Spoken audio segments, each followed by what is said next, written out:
The story kicks off at a school, with students racing around a track as a group of girls cheers from the sidelines. Running with all his might, Xu Jing clocks in at 2 minutes and 36 seconds. Instantly, every girl in the cheer squad is smitten, erupting in cheers for their upperclassmen. Splashing some water on himself, the protagonist leaves the girls even more captivated by his good looks. A fellow student then approaches with a towel for his sweat, and he graciously thanks her. Overjoyed that he accepted her gift, the girl dashes off, completely flustered. A moment later, a system notification pops up for our protagonist, confirming he's gained running experience. He notices his experience jump by 20 points, a bit more than the usual amount. All of a sudden, another notification flashes before him, stating his charm has increased by 45. Glancing at the adoring crowd, he mutters about how this useless skill levels up far too quickly. Out of nowhere, a green energy begins to pool in Xu Jing's hand, piquing his curiosity. This energy quickly materializes into a small, glowing sphere resting in his palm. His gaze shifts to a group of bullies across the field, leaving him to wonder what's going on. One of the bullies glares at him with a menacing look, clearly trying to start something. Right then, his friend sprints over, asking about the situation and if he knows the tough guy. With a look of pure panic, his friend points, finally recognizing the person standing there. That's the school's top tyrant, Pei Guang, his friend explains, wondering why he'd ever cross a guy like that. His friend asks if it was over a girl again, telling him he really needs to stop accepting their gifts. Xu Jing, however, dismisses the warning, tossing the towel back to his friend without a care. His friend insists that Pei Guang isn't someone to mess with, but the protagonist just says he's heading off to work out. Xu Jing then adds that while working out might be pointless for others, he flashes a smile, affirming that he's a different case. He confidently clenches his fist, asserting that for him, things just work differently. Our protagonist recalls how 1 month ago, he inexplicably arrived in a world almost identical to Earth. He came equipped with a panel that rewards his effort and hard work with status points. For him, hard work is never in vain and always yields some kind of reward. As long as he practices enough, he can even unlock brand new abilities. While the daily training is beneficial, the energy toll on his body is also immense. This is painfully obvious when he opens his fridge to find it completely empty. But he isn't pushing himself this hard just for show, he has a much larger goal in mind. Stepping out onto the street, the protagonist explains that this area is the 5th metropolitan circle. The city is divided into an inner and outer side. The deeper you go, the more prosperous it becomes. With just half a year until graduation, he faces a critical choice about his future. At the store, the cashier tells him his total is 210, leaving him stunned at the cost. Faced with a high price, he begins returning some items to his cart so he can afford the rest. Walking home, he grumbles that 5 eggs cost 30 and that this world's economy is insane. Suddenly, a strange presence alerts him, and he immediately puts his guard up. A black cat appears out of nowhere, meowing right in front of him and taking him by surprise. The feline then collapses dramatically, making him wonder if he's being scammed by a cat. The little animal lies motionless on the ground, leaving our hero utterly baffled. Crouching down for a closer look, he sees the small creature is covered in injuries. On the ground, the cat begins to speak, lamenting that it never expected the stray cat world to be so harsh. Hearing this, the protagonist is completely floored, questioning if a cat actually just talked. Looking closer, he spots a peculiar golden ring on the feline's tail, sparking his curiosity. He gently takes the critter's tail, examining the mysterious object and wondering what it could be. All at once, the ring starts to glow as a notification announces the detection of a divine substance. The divinity is then absorbed, as an explanation reveals this planet is called Earthstar. Here, 287 years ago, a being known as God vanished. On that fateful day, every human on Earthstar witnessed the grand spectacle with their own eyes. All eyes were on the sky, captivated by the meteor shower raining down upon them. From that moment forward, the gods were gone and humanity forged its own path. This divine light scattered across the globe, forever altering the lives of all people. Our protagonist declares with a confident smirk that he will one day strive to become a god himself. A short while later, back in his apartment, we see he decided to bring the injured kitten home. The young man offers a bowl of kibble to the feline, hoping it will eat.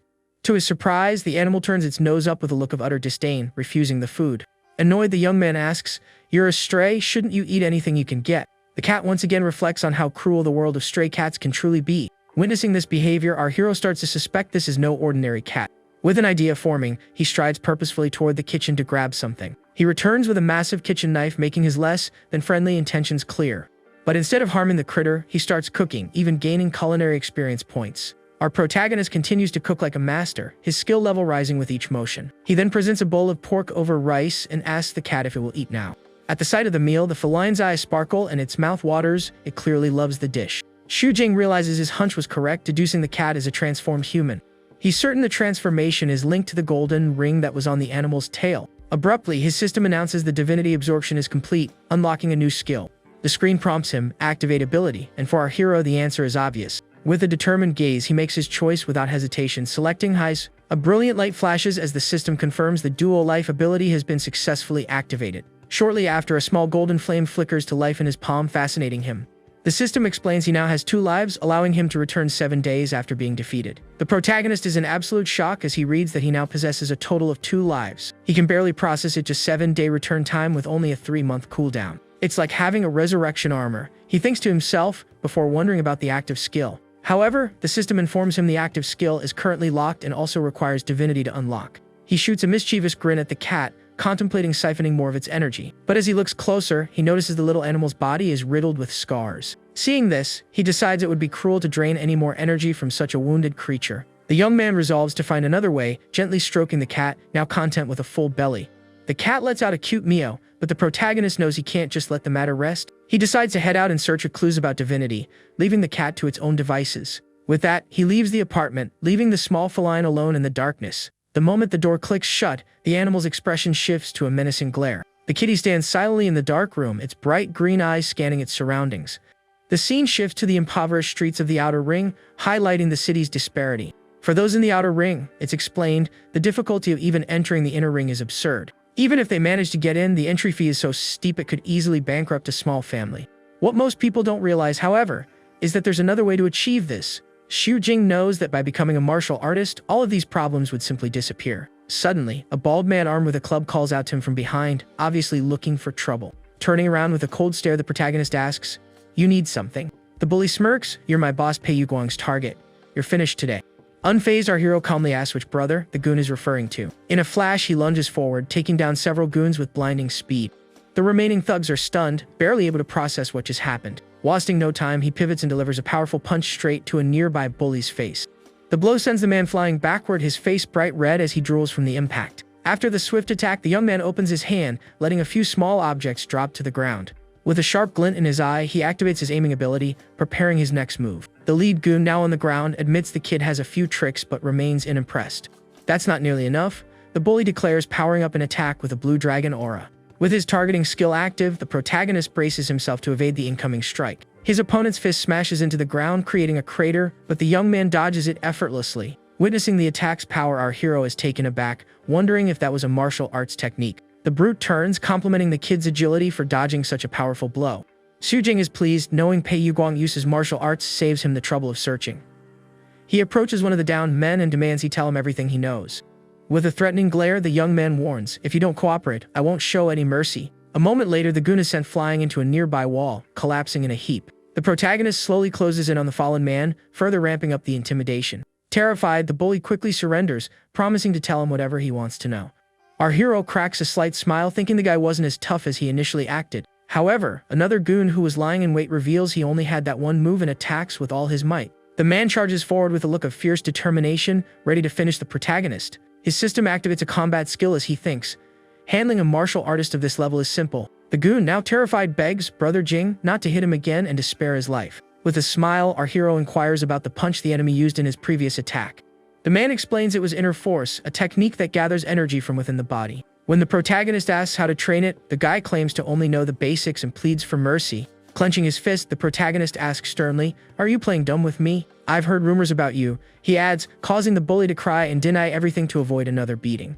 The young man warns that if he doesn't learn his lesson, he'll get a thrashing every time they cross paths. He orders the man to write a letter of apology and recite it 10 times in front of the entire class tomorrow. The goon hastily agrees, and Xu Jing has a lackey start recording to ensure his orders are followed. Seeing the phone, the man panics, pleading with our hero not to hit him anymore. Since the goon couldn't explain the technique well, the protagonist demands the dojo's address instead. The scene shifts, showing the towering, illuminated skyscrapers of the city's inner ring. He makes his way through the area, following the directions he was given to find his destination. His system displays the experience gained from the fight, showing how his skills have leveled up. He reflects that fighting yields far greater rewards than his usual training exercises. Based on this, he decides to seek out more fights, finally arriving at the Golden Wind Dojo. The young man enters, announcing he's there for a visit, but the receptionist shushes him, explaining the master is teaching. Peeking into the room, he's curious to see what a real martial arts class looks like. Inside, the master explains that the breathing method is the key to unlocking the body's inner force. Realizing this is exactly what he was looking for, the young man is thrilled by the opportunity. He asks the receptionist if he can join in, and she, blushing at his good looks, says yes. As he walks to find a spot, he gains 30 charm points and thanks the woman for her help. The receptionist worries that, being new to martial arts, he might not succeed. The master continues his instructions as the woman frets about being let go if no students pass. Several students attempt to hold their breath, but one by one, they give up, coughing. The receptionist's face falls as she sees even their most promising student, Kwai Junjuan, has failed. She approaches the master, pleading for a few more days to find a suitable talent. The woman continues to insist desperately, but the master seems to ignore her, walking past. He sharply tells her be quiet and points towards our hero, who is still holding strong. The protagonist mentally counts down the final seconds, feeling the immense oxygen in his lungs. He feels a true chi expanding within his body, a pressure that feels like it's about to burst. As time runs out, he exhales and his system alerts him, inner force ability activated. The master approaches the student and asks how he's feeling after the exercise. Surrounded by a faint blue aura, the young man replies that he feels incredibly invigorated. The master and the receptionist are ecstatic, immediately trying to convince him to join their dojo. Without warning, a bizarre creature smashes through the dojo door, storming into the room. The monster lunges forward, attacking a student and sending him flying from the impact. The massive insect-like creature lets out a screech, standing over the fallen student's body. Everyone in the room is frozen with shock and terror at the creature's sudden appearance. Everyone, get out now. The master commands, telling manager Zhang to coordinate the evacuation. The monster then turns its head, its glowing red eyes locking onto the remaining students. In a blur of motion, the creature lunges toward the receptionist, ready to strike. At the very last second, Zhu Jing yanks her out of the way, saving her from the attack. The two tumble to the floor as the monster hurtles past them, its attack missing completely.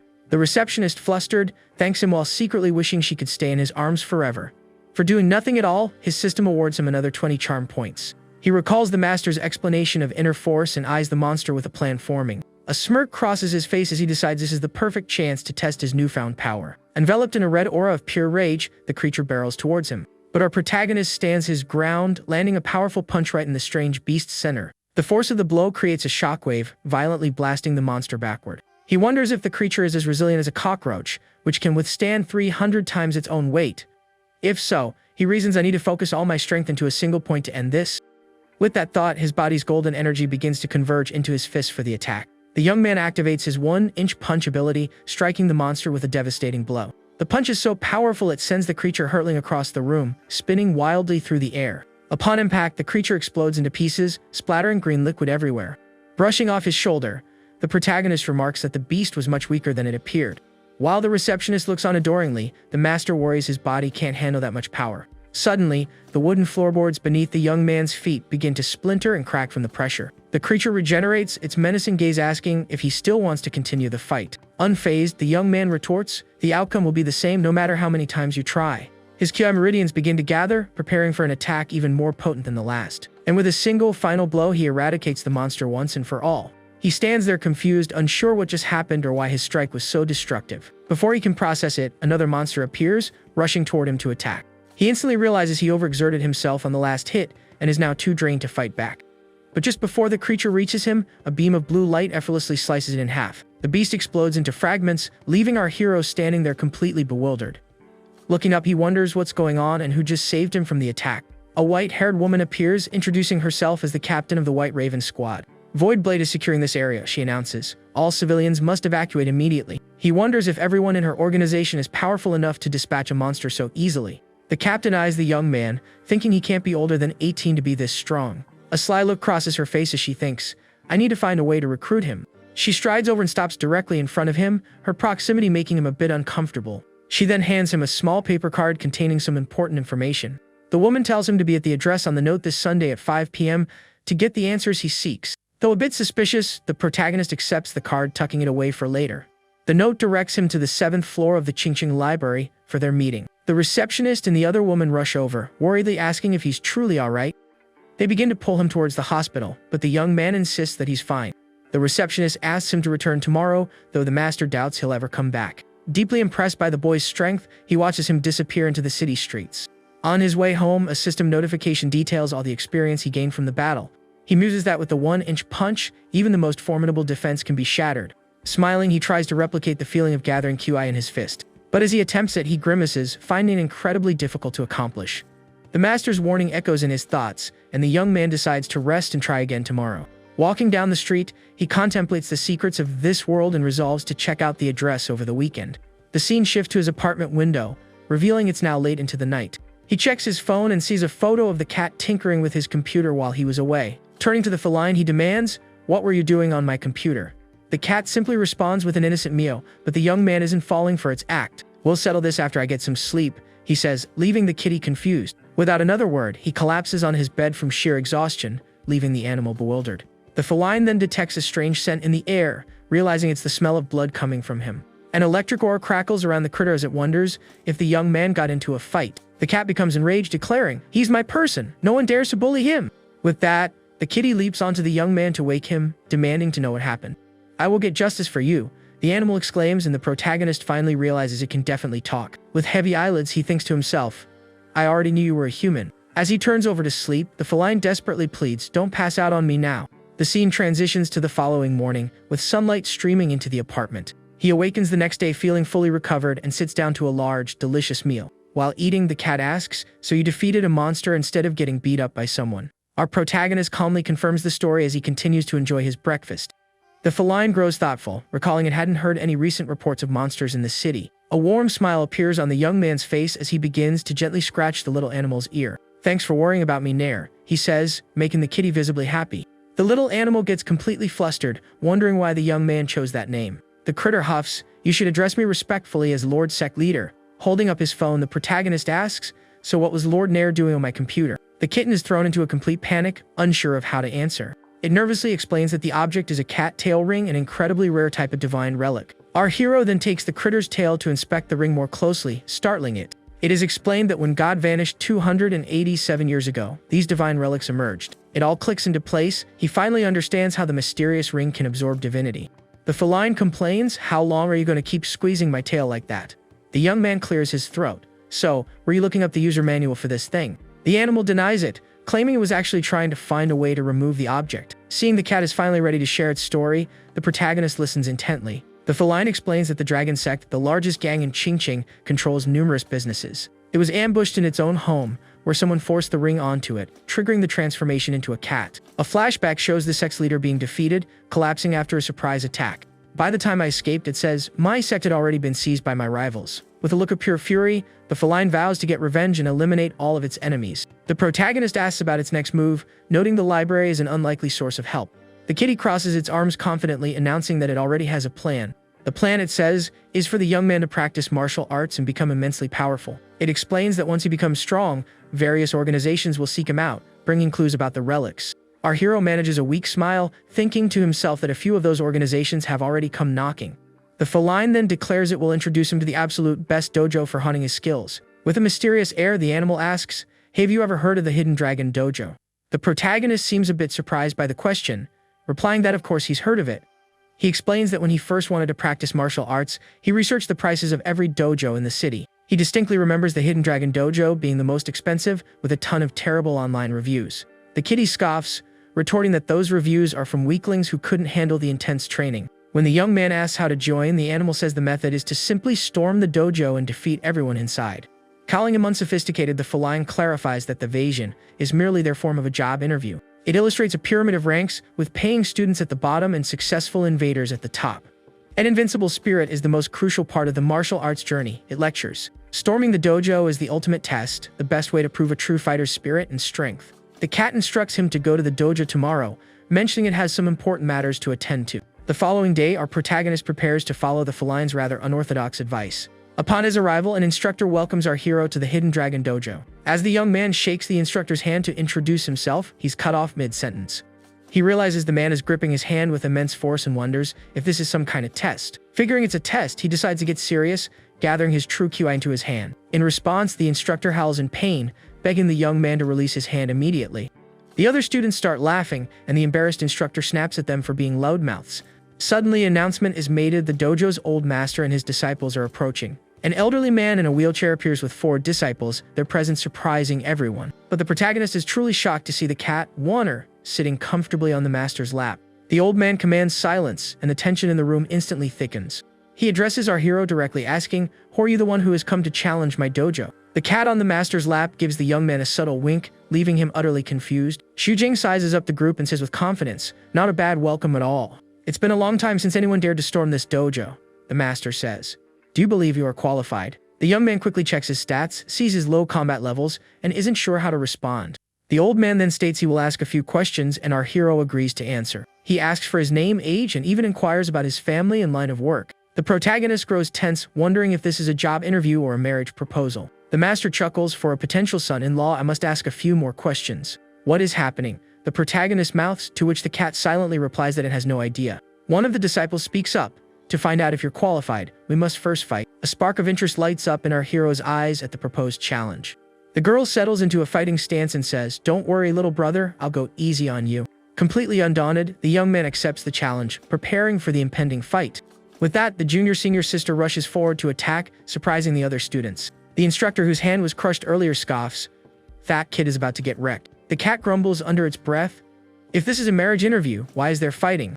The disciple charges forward, shouting a warning to her, little brother, to watch out. Alarmed by her speed, the feline panics and cries out Xu Jing's name in worry. A blue targeting reticle appears in the girl's eyes, hinting at some kind of combat system. She throws a flurry of punches, but the protagonist effortlessly dodges every single one. Seizing an opening, he manages to grab the woman's arm in the middle of her assault. In one fluid motion, he flips her over his shoulder, slamming her hard onto the floor. The girl is left with her eyes spinning, completely knocked out by the young man's single move. The other disciples are stunned, remarking on his precise vision and footwork. The master laughs, congratulating the cat on finding such a promising seedling, and the feline proudly takes the credit.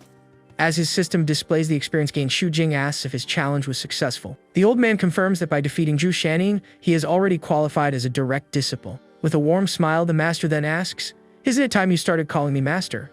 The protagonist is slightly confused by the master's phrasing, not quite getting the joke. He bows respectfully, greeting his new master and the dojo's senior brothers and sisters.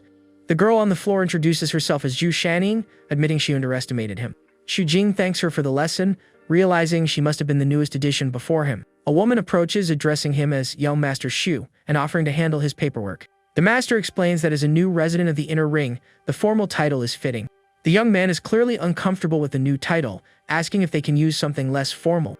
The woman suggests Master Jing, and he accepts just to move past the awkward conversation. The scene then transitions to a lounge area, with a close up on the sign on its door. Inside the room, he remarks to the cat that the invasion wasn't as difficult as it was made out to be. But the feline responds with a serious tone, stating that in reality, she is far stronger than him. A stat chart appears, showing the girl's attributes are vastly superior to his in nearly every category. "She underestimated you," the animal explains, "but a win is a win. There's nothing more to it." Our hero realizes he won on a fluke and still has a long way to go in his training. He asks where the cat disappeared to yesterday, and the critter says it had to visit Grandpa Le. The feline reveals this Grandpa was almost its grandmother's lover, a story the young man finds hilarious. The woman returns and hands him a new ID card, an act which earns him another 20 charm points. The next day, a student remarks that he heard the new guy trained all night without a break. We then see the protagonist pushing himself hard, with multiple experience notifications popping up. His inner force advances to level 2, and his charm simultaneously increases by 35 points. "Keep going," the master encourages from the side. "Just a little longer, hold steady." With a look of sheer determination, the young man pushes on, refusing to let his efforts go to waste. A golden light envelopes him as the system congratulates him on reaching a new level.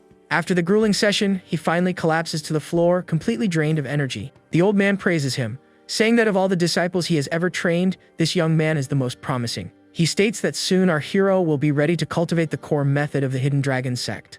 The young man sits up excitedly, asking what level he needs to reach to learn this new method. The master extends his hand, instructing the protagonist to take it for a quick test.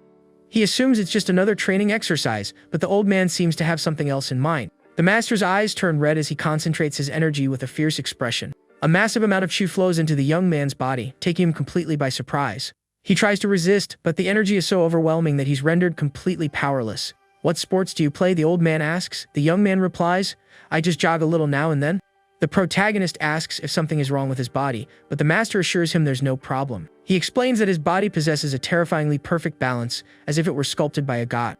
The master calls him a martial arts prodigy, though the young man knows it's all thanks to his system panel. Eagerly, he asks if he can learn the method now, and the old man chuckles at his impatience. The master explains that his body is covered in micro-injuries, and attempting to cultivate now would be dangerous. With a serious expression, the protagonist asks what he should do to prepare himself. The old man instructs him to go to the hall, saying he'll send someone with a special ointment. The scene shifts to the glowing side of the Hidden Dragon dojo against the night sky. When a knock comes at the door, the protagonist, unconcerned, tells the person to enter. Zhu Shaning walks in, announcing she's there to treat her little junior brother's injuries. The young man gets nervous, wondering if she's actually here to get even for her loss. The girl then tells him to take off his shirt, a request that leaves him slightly confused. He complies and the woman compliments his physique, noting that he's well built. This interaction immediately earns him another 45 points in charm according to his system. As the protagonist lies down on the bed, his senior sister warns him not to move. She begins to apply the ointment, but her close proximity makes the young man a bit jumpy. "Stop moving," she scolds, making him wonder what this woman is planning. She starts rubbing the ointment on his chest, admitting that she's a very competitive person. With a mischievous grin, the girl leans in even closer to continue her special treatment. He is surprised by the sheer strength in her hands and how firmly she can grip him. His senior sister then asks why he's so quiet, leaving him at a loss for words. Awkwardly, the young man replies, "It's nothing, it's all good as long as you're happy." She then admits she was careless during their match and wanted to get a little payback by teasing him. "You're not mad, are you?" she asks, and the question nets him another 45 charm points. His system pings again, confirming the charm increase from his interaction with the girl. "I'm not mad," he says. "It just stung a little, but feel free to continue." Smiling, the woman says she's finished with his upper body and tells him to take off his pants. The protagonist quickly insists he can handle the lower half himself to avoid bothering his senior sister. She bursts out laughing, revealing she was just messing with him and that he looked terrified. Handing him the ointment, the woman says he'll have to manage the rest on his own. She then leaves the room, humming cheerfully, leaving our hero on the bed in a state of confusion. Walking through the city later, he thinks, "That was terrifying. I was almost disassembled by that woman." Out of the blue, a system notification congratulates him on leveling up his skills. Seeing his new level, he decides that since he's free, he might as well check out that meeting at the library. He thinks about the White Raven squad, assuming it's probably just some special police unit. Gazing at the building, he wonders why they would arrange a meeting in such a public place. The scene focuses on the golden plaque at the entrance, which reads, "Kingching Library." Arriving on the 7th floor, he finds it completely empty and wonders if it was a prank, but then someone calls his name. With a serious expression, the young man turns to see who it is. A blonde woman introduces herself, and he immediately asks where Void Blade is and why they chose this location. The captain explains that the blonde woman is her informant, which is why they couldn't meet at the station. The blonde admits she was skeptical at first, but after witnessing him in action, he has her full approval. Taking a seat at the table, she formally extends an invitation for him to join their organization. Propping a foot on the table, he asks, "And on what basis should I accept your invitation?" She just smiles and replies, "Because you're curious about the famous divine relics, aren't you?" Our hero is completely stunned by her question, wondering how on earth she could know. Seeing she hit the nail on the head, she asks how he first learned about divine relics. The protagonist states he has no comment, his mind racing to figure out this woman's background. The blonde woman then grabs a bottle of water to pour him a glass, intrigued by the situation. "It's fine if you don't want to talk," she says. "That's my fault for not providing you with enough information first." With a smile, she pushes a cup toward him, inviting him to have a drink. Completely lost, he decides to play along and takes a sip to see what will happen. To his confusion, he realizes it's just ordinary water with no discernible flavor. The woman then takes the same water and begins to pour it into an ornate, fancy teapot. She then uses the teapot to pour water back into his cup. "Is this still just plain water?" he asks, trying to figure out her angle. Despite his suspicion, our hero decides to taste the drink one more time. To his utter astonishment, he discovers the water now tastes sweet and wonders how it's even possible. The blonde woman explains that 287 years ago, a being known as God vanished. The points of light that scattered from this event, she continues, gave birth to something new. These motes of light came to be known as God's blood, and they rained down all over the world. God's blood then settled into various objects and living things, forever altering the planet. And the items that were infused with this blood, she concludes, are what we call divine relics. The young man asks to see the relic, still half suspecting she just slipped some sugar into his water. The moment he touches the teapot, his system detects divinity and begins absorbing its energy. Thrilled, he asks about the relic's function, guessing, does it boil water out of thin air? The woman chuckles and says he's on the right track, thinking to herself how cute and naive he is. He notices the water level in the teapot isn't dropping and asks if it's infinite, earning praise for his cleverness. His system continues to absorb the relic's power, allowing him to accumulate 502 points of divinity. A grin spreads across the protagonist's face as he realizes he finally has enough to unlock his active ability. The blonde woman then says that, as a top student, he should understand the implications of such an item. The young man gets it, these divine relics are capable of completely defying the laws of their world. He then wonders if the kettle is essentially a perpetual motion machine and how that relates to the city, but the woman advises him not to overthink it, as the very existence of a divine relic represents the irrational. When he asks why she's telling him all this, she reveals it's because he defeated a monster 3 days ago. She compliments him, stating that on a spiritual level, he has already surpassed the vast majority of people.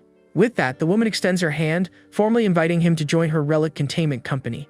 Without a moment's hesitation, he grabs her hand, with a look of desperate sincerity, begs to join the team. "I'll obey every command," he shouts.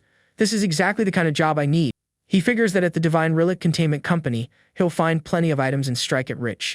He knows these relics are the only source of divinity, and since his passive ability is already powerful, the active one must be incredible. With a confident grin, he claims that no one in the world can defeat him, but the woman thinks he hasn't seen anything yet. At that, she pulls a document from her bag, preparing to hand it over to him. She then hands the employment contract to Xu Jing, asking him to sign if everything looks good. Reading through the contract, he sees he cannot leak any information about the relics the company researches. He also spots a clause about the risks, noting his family will receive 5 million in case of a serious accident. The woman explains that the relics are sorted into 4 danger levels, from D up to A. Since he's new, he'll only be assigned level D missions, so there's no danger as long as he follows procedure. She goes on to explain that only by climbing the company ladder will he get involved in truly hazardous work. Xu Jing then asks one final question: why was he chosen for such an important role? A slight smile plays on her lips as she tells him he's wrong about one thing. She reveals it wasn't him who made contact with the divine relic, but the other way around. Confused by her statement, he asks what she means by that. She explains that divine relics seem to possess a certain degree of their own will. Because of this, these items actively seek out people who attract them. She continues, saying that among all of humanity there's a type of person who draws these relics in, and she's one of them. Pointing at the young man, she says he shares the exact same constitution. Glancing at the contract, he sees a salary of 200,000 plus profit sharing and is floored by the numbers. Xu Jing immediately signs, claiming the salary isn't important because he's just passionate about divine relics. With the contract signed, he asks her to look out for him from now on, calling her Big Sis. She smiles and agrees, looking forward to their partnership. He then says his goodbyes, thinking that between the dojo and the relics, he won't have time for school anymore. With that, he messages a friend asking him to tell everyone he's sick and stuck in bed. Our protagonist now knows his most urgent task is to build his strength for any hope of returning. Later, on an outer ring road, he decides to check out his new active ability. His system panel shows the skill is ready to be unlocked, and he activates it without a second thought. This new ability lets him pick a body-related attribute and give it a double effect. He figures doubling his defense is pointless with resurrection, and his attack doesn't rely on raw strength. So, he chooses movement speed to test just how powerful this skill really is. For his test, he decides to sprint to a lamppost about 100 meters away. All set, the young man takes off, running as fast as he can to clock his time. His time clocks in at 10.24 seconds, a very impressive result. He thinks the result wasn't half bad, but now it's time to test his skill's true power. He wonders if activating the ability for the run back will make him even faster. Xu Jing gets into a starting stance, ready to use double life and test his theory. With a shout, he blasts forward, wrapped in a golden aura of pure speed. He moves like a flash of light, and his new time is a stunning 5.12 seconds. The young man is amazed to see his speed literally doubled with the new ability. The narrator explains that for someone to improve their sprint time from 20 to 12 seconds is fairly simple. Reaching 12 seconds just takes a period of high-intensity training. But after that point, every tiny improvement requires 100 or even 1,000 times the effort. He then realizes that in a close-quarters fight, he couldn't afford a single mistake. With double life activated, no one could possibly predict his logic-defying burst of speed. This would let him land a decisive blow on an opponent, securing his victory. He grins. Double life is a god-tier skill that ignores physical laws and limits. While his body is still warm, he decides to try using the ability a few more times. But his excitement turns to frustration when he discovers the skill has a cooldown and can't be used again. Checking the time, he realizes only 20 seconds have passed and makes a mental note to use it wisely. For now, the skill is unavailable, and he has no idea when he can activate it again. After all that, the protagonist decides it's best to head home and get some rest. By nighttime, his entire body aches, and all he wants is a hot shower and a good night's sleep. He remembers he has to be at the dojo the next day to continue his training. The exhaustion is so overwhelming that he ends up passing out right there in his building's hallway. Sometime later, he sits up on the floor, still completely dazed by what just happened. He checks his phone and sees it's 6:33 in the morning, shocked that he slept for 6 hours. He then wonders why on earth he was sleeping on the hallway floor. It dawns on him that every second of double life usage requires 1,000 seconds to recharge. Just then, he sees a message from his senior, asking why he hasn't shown up for practice yet. Seeing the time, he panics and bolts out the door, knowing he's going to be late for the dojo. The next day, our protagonist is racing to get to the Hidden Dragon Dojo on time. Once there, he slides the door open with a swift motion and steps into the training hall. Inside, he finds his senior, who greets him with a smile, calling him 7th junior brother. The girl quickly gets to her feet, saying he arrived at the perfect time for what she had in mind. With a grin, she pulls him by the hand for a demonstration match in front of the other students. The others whisper that the senior will definitely win, since the newbie has barely started martial arts. He realizes she's trying to reclaim her honor, and won't be holding back this time. But he's not bothered. This is a perfect chance to test his ability. Then, so subtly that no one notices, he activates his double life ability for the match. His senior lunges forward, throwing a swift and precise strike at Xu Jing. She follows up with a rapid sequence of moves, trying to hit him from every angle. However, with his speed doubled, he effortlessly catches her wrist. In one fluid motion, he flips her over his shoulder and slams her to the ground. The girl is left dizzy, wondering how she lost again even when using her full strength. "You let me win," he says, as his system notifies him of the experience points gained. Several more notifications pop up while the other students stare, stunned by the outcome. As he walks away, he gains even more experience, and his sports skill levels up. He wonders why he didn't get a bonus, then realizes that with the skill, he's no longer weaker than her. The young man reflects on the ability's power. Not even her years of experience were a match for it. Smiling, he decides his new focus will be on mastering the use of this speed advantage. A classmate with green hair approaches Xu Jing, inviting him to practice the hibernating dragon technique together. Our protagonist smiles and agrees, asking his fifth senior brother to guide him. But as they begin, the senior is left speechless by what he sees. He thought the rookie was just showing off, but he's already on the verge of cultivating Dragon Chu. A dragon's aura surrounds the young man, and his classmate points, calling it ridiculous for a beginner. The senior then explains that in the world of martial arts, there's a legendary physical state. This state is called the treasure body, which means training the body until it becomes a living treasure. In this state, the body can achieve 5 types of perfection, like dragon muscles and jade bones. Its muscles appear to house water dragons, and its tendons become like the roots of an iron tree. The skin turns flawless, the bones become unbreakable, and the blood boils like volcanic magma. This boiling blood happens when Ki is used, raising its temperature to that of a volcano. His classmate adds that it's all just a myth, because no one has ever actually reached that state. But Xu Jing thinks to himself that with his system, he just might become a martial arts legend. Suddenly, a powerful punch shatters the window, startling everyone in the room. With wide eyes, the young man stares at the newcomer who just made his entrance. His green-haired classmate fearfully shouts the name of the senior brother who just arrived. Shards of glass from the shattered window fly across the dojo's training hall. He introduces the newcomer as the dojo's strongest senior brother, Meng Boshang. His classmate explains that Meng is a muscle-bound fanatic who hates talking and avoids trouble. And to top it off, he prefers to enter by smashing through windows instead of using the front door. The protagonist's eyes go wide with utter shock at the senior's dramatic entrance. Peering through the broken window, he wonders how much power it would take to jump from the top floor. The green-haired student then asks the senior brother if he was looking for him. Meng Bosheng looks a bit lost but just nods, saying a simple, "I see." The senior then says he needs to leave, but first, he has one last piece of advice for Xu Jing. He explains that the essence of the hibernating dragon technique is forced delivery and shaping. The young man repeats those words to himself as the powerhouse leaps out the window. With this new insight in mind, he prepares to test the theory immediately. Sitting in a meditative pose, he decides to combine the advice with his aiming ability and see what happens. 3 hours pass as he remains focused, using deep breaths to channel his energy. The aura around him intensifies as he sinks deeper into his meditation. Tiny bubbles of energy begin forming under the skin on his hand, a sign of contained power. With his aiming ability active, he fires a tiny projectile of energy from his fingertips. The small energy sphere creates a massive explosion when it hits the dojo floor. The protagonist looks at the smoke and remarks, "That's way more impressive than flicking pebbles." Suddenly, the dojo master appears and begins to applaud his new disciple's accomplishment. The master admits he didn't expect him to have such talent in sports on top of his physical gifts. With a smile, the old master offers a small golden pill and tells the young man to eat it. He then places the mysterious pill in the young man's palm, who examines it curiously. Without a second thought, Xu Jing pops the pill into his mouth, eager to find out its effects. Radiating a powerful aura, the master orders little Jing to look at him closely. All at once, the protagonist's vision blurs and the strange sensation startles him. He finds himself floating in a white void, wondering what the master did to him. At that moment, an enormous golden dragon materializes from thin air, leaving him completely stunned. The pill he swallowed starts to dissolve, releasing a potent golden energy. The young man's eyes glow intensely as the pill's power completely surrounds him. He notices golden scales covering his arm and wonders what they are. Back in reality, a terrible headache hits him as his chew surges out of control.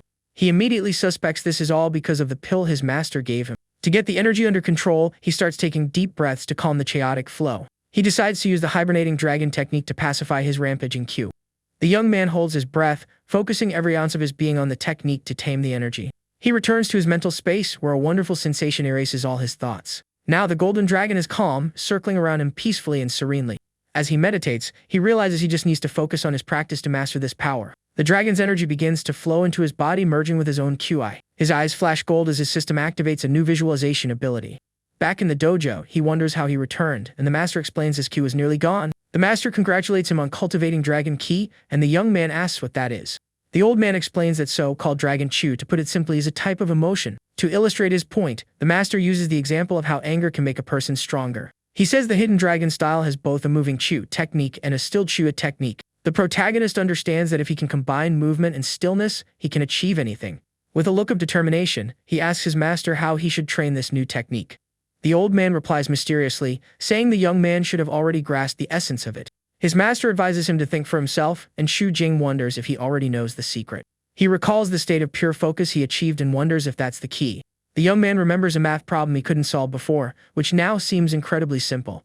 He points to his head and tells the master he's gotten smarter, but the old man says this is only the beginning. He also notices that trivial things no longer affect his emotions, and his imagination has grown stronger. Now he can perfectly picture a giant dragon in his mind, down to the very last golden scale. He wonders aloud if this is the true essence of the visualization ability. The master says talking is pointless and calls a girl over to spar with his new disciple. The young woman jumps at the call, her face flushing red with cookie crumbs still on her cheeks.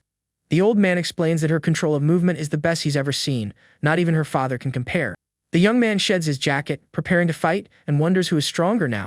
The girl gestures with her hand, beckoning him forward with a serious expression. The protagonist charges in at full speed, apologizing in advance to his fourth senior sister for the attack. But he's stopped mid-air by an unseen force, leaving him shocked by what just happened. The master lets out a satisfied laugh, saying his young disciple's intentions were far too obvious.